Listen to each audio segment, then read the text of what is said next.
बेबाक खबरों के लिए हमारे YouTube चैनल स्वाभिमान केसरी न्यूज को सब्सक्राइब करें। देश विदेश एवं स्थानीय खबरों के लिए हमारी वेबसाइट पर लॉगिन करें। हमारी वेबसाइट है www.swabhimankesari.com। साथ ही Facebook, Twitter, Telegram, Instagram, LinkedIn पर भी फॉलो कर सकते हैं। धन्यवाद। तमिलनाडु के कुन्नूर में बुधवार को सेना का एक Mi-17V5 हेलीकॉप्टर क्रैश हो गया, जिसमें देश के चीफ ऑफ डिफेंस स्टाफ यानी CDS जनरल बिपिन रावत समेत कई लोग सवार थे। सेना ने दुर्घटना के कारणों का पता लगाने के लिए जांच के आदेश दिए गए। दिसंबर 2019 को जनरल बिपिन रावत को देश का पहला chief of defence staff CDS नियुक्त किया गया था। उन्होंने जनवरी 1979 में सेना में मेजरों में प्रथम नियुक्ति पाई थी। आइए जाने कैसा रहा जनरल बिपिन रावत का करियर और किन काबिलियत के दम पर उन्होंने पाया था यह मुकाम। साहसिक फैसले लेने के लिए चर्चित थे जनरल रावत। जनरल बिपिन रावत एक ऐसा नाम जो सख्त और साहसिक फैसले लेने के लिए विख्यात था।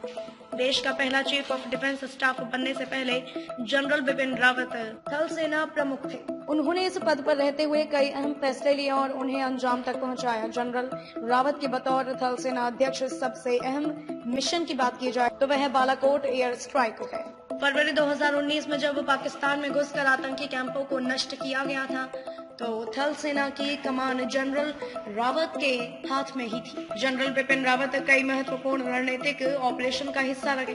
बालाकोट में आतंकी संगठन जैश ए मोहम्मद के ठिकानों पर हमला कर उन्हें नष्ट करने के दौरान बतौर थल सेना अध्यक्ष उन्होंने रणनीति बनाने में अहम भूमिका निभाई थी। बता दें कि कश्मीर के पुलवामा में एक हमले में केंद्रीय सुरक्षा बल के 40 जवानों की शहादत के बाद भारतीय सैन्य बलों ने पाकिस्तान की सीमा में घुसकर बालाकोट में आतंकी कैंपों को नेस्तनाबूद किया था। कहा जाता है कि इस ऑपरेशन के समय जनरल रावत दिल्ली में साउथ ब्लॉक के अपने ऑफिस से कमान संभाल रहे थे। इसके अलावा 2015 में देश की पूर्वोत्तर सीमा से लगे पड़ोसी देश म्यांमार में भी आतंक रोधी ऑपरेशन में उन्होंने अपने अनुभव से दिशा दिखाई थी।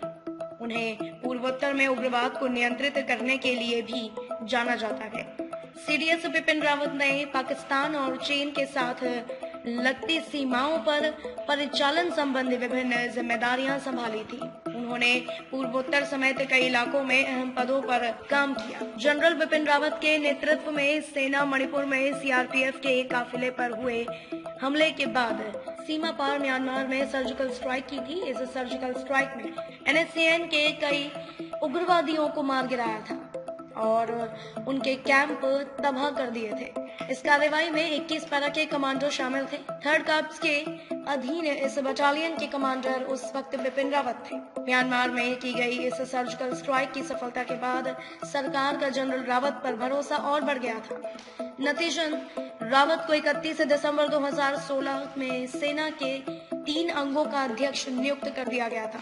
कहते हैं इस मुकाम तक पहुंचने में रावत को पूर्वी सेक्टर में LOC, पूर्वोत्तर के अशांत इलाकों और कश्मीर में काम करने का लंबा अनुभव काम आया। जनरल बिपिन रावत को मिले यह सम्मान परम विशिष्ट सेवा मेडल, उत्तम युद्ध सेवा मेडल, अति विशिष्ट सेवा मेडल, विशिष्ट सेवा मेडल, युद्ध सेवा मेडल, सेना मेडल। पुरी में सेना के कैंप पर हुए आतंकी हमले के बाद जनरल बिपिन रावत ने ही पाकिस्तान पर पलटवार की कमान संभाली थी। जनरल बिपिन रावत के ही नेतृत्व में भारतीय सेना ने 29 सितंबर 2016 को पाकिस्तान में स्थित आतंकी शिविरों को ध्वस्त करने के लिए सर्जिकल स्ट्राइक को अंजाम दिया था। फ्रेंड पैरा कमांडो ने इस सर्जिकल स्ट्राइक को अंजाम दिया था। इस सर्जिकल स्ट्राइक के बाद पाकिस्तान बुरी तरह घबरा गया था। जनरल बिपिन रावत को दुर्गम पहाड़ी क्षेत्रों में युद्ध में कुशल माना जाता था। वह उत्तरी और पूर्वी कमान में तैनात रहे। दक्षिणी कमान में भी वह general officer commanding in chief रहे।